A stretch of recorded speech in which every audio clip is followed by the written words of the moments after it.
Dance കളിച്ചതിന് വളരെ നന്ദി uncle. Uncle അന്ന് എന്താ പറഞ്ഞത്? ചീസ് തിന്നാൽ നല്ല രുചിയായിരിക്കും. അല്ല, വേറെന്തോ. അങ്കിളിന് എന്തോ മാറ്റമുണ്ട്. എന്ത് മാറ്റമാ കാണുന്നത്? അത് എന്തെന്ന് പറയാൻ എനിക്ക് കഴിയില്ല, പക്ഷെ എന്തോ ഒരു വ്യത്യാസം കാണുന്നുണ്ട് അങ്കിൾ. പറയൂ അങ്കിൾ, പെട്ടെന്ന് അങ്ങളുടെ മാറ്റം ഉണ്ടാവാൻ കാരണം എന്താ? എനിക്ക് വിശ്വസിക്കാനേ വയ്യ. വിശ്വസിക്കണം. ഓ അങ്കിൾ, ഇതുകൊണ്ടാണ് അങ്കിളിന് പഴയതുപോലെ യുവത്വം തിരിച്ചു കിട്ടിയത്. ഇത് അങ്കിളിന് സ്വന്തമാണല്ലേ?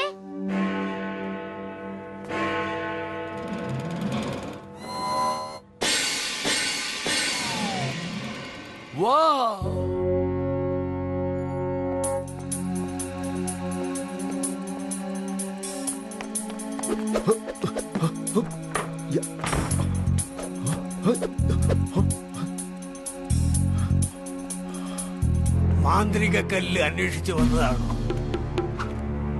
ഇവിടെ ഇത് മാത്രമേ ഉള്ളൂ. ഈ മോന്ത ഞാൻ ഇതിനു മുമ്പ് കണ്ടിട്ടില്ലല്ലോ. അതുകൊണ്ടാണ് നീ ഇപ്പോഴും ജീവിച്ചിരിക്കുന്നത്. അത് ആദ്യം മനസ്സിലാക്കിക്കോ.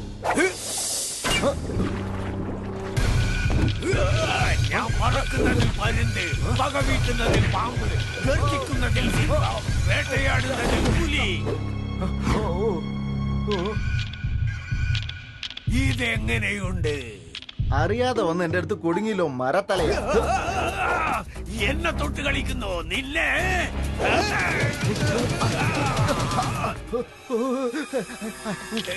എന്റെ കയ്യും വേദനിക്കുന്നല്ലോ.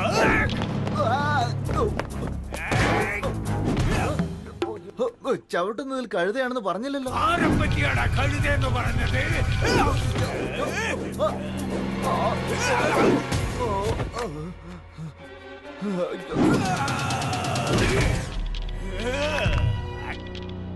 എന്റെ ശക്തിയെ കുറിച്ച് അറിയുന്നതിനു മുമ്പ് നീ വീമ്പിളക്കി.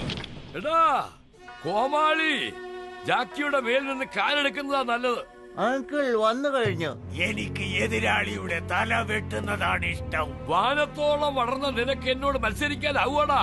അങ്കിൾ, അയാൾ ജാക്കിയെ ഇടിച്ചു. ഒരു കോമാളി കിഴവനെ ഒറ്റയടിക്ക് സമാധിയാവും. അയ്യോ, ഒരു കിഴവന് ഇത്ര അഹങ്കാരമോ? എതിർത്ത് നിൽക്കാൻ വയസ്സല്ല മോനെ, ആത്മവിശ്വാസമാണ് മുഖ്യം. ജാക്കി, അങ്കിൾ എങ്ങനെയുണ്ട്? ഞാൻ പറഞ്ഞാൽ പരുന്ത്, പക വീഴുന്നതിൽ പാമ്പ്, ഗർജിച്ചാൽ സിംഹം. നിന്റെ കഥ ഇന്ന് കഴിഞ്ഞടാ. വഴിയിൽ മാറി നിൽക്കടാ. കിഴവാ, നിന്റെ കാറ്റ് നൗട്ടടാ. ഞാൻ ആദ്യം പ്രവർത്തിക്കും, പിന്നെ പഠിപ്പിക്കും.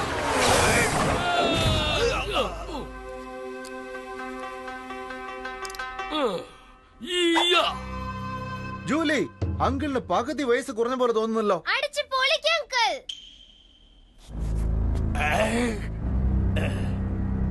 കിഴവാ, ഇന്നത്തോടുകൂടി നിന്റെ കഥ കഴിഞ്ഞടാ.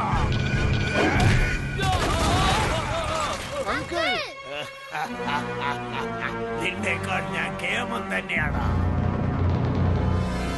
അങ്കിൾ, നിങ്ങൾക്കൊന്നും പറ്റിയില്ലല്ലോ. അങ്കിൾ എഴുന്നേക്ക് അങ്കിൾ. മാന്ത്രിക കല്ല് നേടുന്നത് വിട്ടേക്ക് ജാക്കി, അല്ലെങ്കിൽ നിങ്ങൾക്കും ഈ കിഴവന്റെ ഗതി തന്നെയാണോ? അങ്കിൾ, അങ്കിൾ, അങ്കിൾ പറയൂ അങ്കിൾ, എന്തിനാ അവന്റെ അടുത്ത് നിന്ന് അടി കൊണ്ടത്? ആ ചതിയൻ ചന്തു എന്നെ പിന്തുടർന്ന് ആക്രമിച്ചു. ഒരു കാര്യം പറയാൻ മറന്നു, പന്നിയുടെ ചിഹ്നമുള്ള മാന്ത്രിക കല്ല് കണ്ടുപിടിച്ച് അതിന്റെ ശക്തി എന്താണെന്ന് നീ മനസ്സിലാക്കണം. ഒട്ടും താമസിക്കാതെ അത് ചെയ്യ്. പക്ഷെ ഞാൻ മരിച്ചു പോയല്ലോ. പൊടാ പൊട്ടാ, ശക്തി ഇരട്ടിയാക്കുന്ന മാന്ത്രിക കല്ല് നിന്റെ കയ്യിലുള്ളപ്പോ എങ്ങനെയാടാ നീ ചാവുക? അതെ, ശരിയാണല്ലോ. എന്താടാ കഴുതേ? അങ്കിൾ, നിങ്ങൾക്കൊന്നും സംഭവിച്ചില്ലല്ലോ. ഇല്ല, ഞാൻ വെറുതെ കണ്ണുമൂടി ധ്യാനം ചെയ്യുകയായിരുന്നു. നാം ഉടനെ പന്നിയുടെ മുതലുള്ള മാന്ത്രിക കല്ല് കണ്ടുപിടിച്ചേ പറ്റൂ. പക്ഷെ അത് എവിടെയാണെന്ന് എനിക്ക് അറിയില്ലല്ലോ. ഞങ്ങൾക്കറിയാം.